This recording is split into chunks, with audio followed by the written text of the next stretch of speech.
Joining us now is former Walmart U.S. CEO Bill Simon. Bill, welcome. So kind of stepping back and looking at this from a tariffs point of view, you say that while we're seeing prices on some individual items rise from tariffs, it's not yet affecting the consumer overall, because if there's a tariff, say, on imported bananas, some fruit consumers will decide to buy domestic oranges, say, instead. So you say for that reason, tariffs might not affect consumer prices overall in the short run. What happens in the long run, and perhaps if there's a sudden hiccup in domestic production, something consumers rely on, who's best positioned?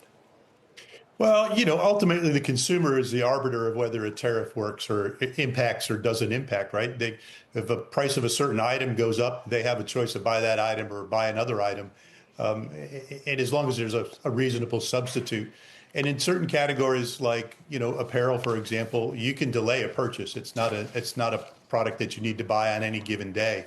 So I think there's a lot of consumer discretion in how tariffs are going to impact. And I think that's why you're seeing item level pricing go up in certain cases, but not yet market basket pricing in the form of inflation. Bill, do you think that there's likely to be a special enthusiasm for these summer sales because consumers know that tariffs might be coming, and who's going to take best advantage of that if so? Well, I think, we're headed towards really a real interesting sort of perfect storm of retail throwdown. Like gets an old retailer like me excited, right? You got Amazon, who started with a day, went to 2 days. Now it's 5 days, and Walmart comes in and they're going to go 2 days longer. And oh, by the way, you don't need a Prime membership at Walmart. And Target's throwing what they got against the wall.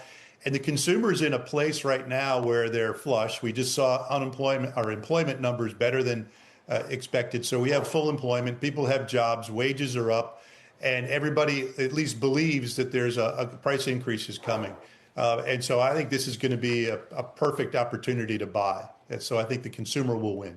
So how closely are you watching actual discounts? And I guess how steep those discounts are versus just this idea of clearing out inventories ahead of the back to school season and the holiday season? Well, the offerings for really all the retailers, but led by Amazon, are tremendously broad across multiple categories. It's not just the products that are clear out inventory. Walmart for a couple of years now has started to include back to school product into their sale week here, and so that's new product. So it's not clear out inventory, get rid of the old stuff, which is I think how it started back when Amazon started it. It's too broad for that.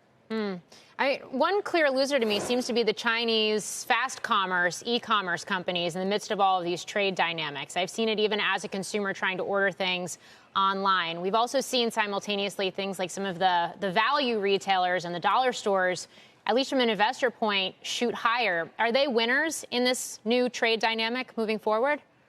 All the discussion about tariffs has really sort of shown a bright light on pricing for consumers. So we just went through a couple of years of really difficult inflation, which brought up consumer price focus.